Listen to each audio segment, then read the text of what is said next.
Hey guys, Nina here, welcoming you to another reading from the Ladies of Horror Picture Prompt Monthly Challenge, hosted by Elaine Pascale on her channel, The Godmother of Horror. If you'd like to read along or read previously published pieces, please visit spreadingthewritersword.com or ladiesofhorror.com. In the meanwhile, enjoy the reading.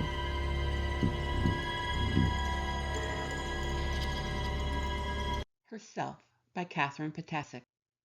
The water cleaves in front of her as she glides along sinuously.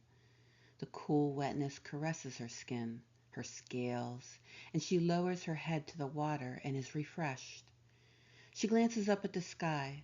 The russets and golds paint a dying day, and she knows she doesn't have much time, minutes perhaps. Calling for their mates, birds rise from the lake and head to the tall trees surrounding the lake. They will nest there for the night, and she envies them. Mist rises above the water, giving the lake an eerie, silvery look, and she heads toward the ghostly veil, feels its gentle fingers on her. At sunset, everything changes, and she leaves behind her water world to walk once more on the land, and she wishes she could change it. But she can't. Not yet. Not now. Maybe never. It's always been thus.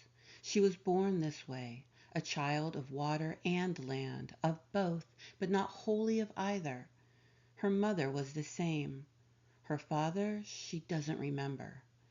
She takes a deep breath and rolls over to allow the last rays of the sun to warm her breasts and stomach, to warm the scales that form her curving tail.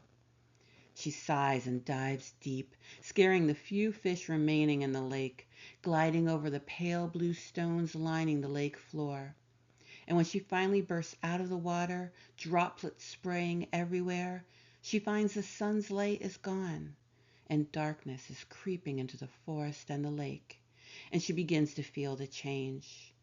It is never easy, never without pain, and she grits her teeth as she heads for the shore reluctantly. And by the time she had reached land, the scales are gone, and she climbs awkwardly out of the water.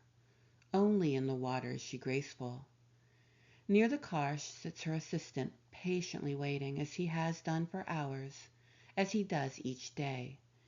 Not speaking, he hands her a large towel so she can dry herself, and she dresses quickly in the clothes he's laid out for her. She walks, her human limbs still cumbersome, to the driver's side and slides in, all too aware of the uncomfortable leather, the unwelcome smell of metal, the humanness of it all.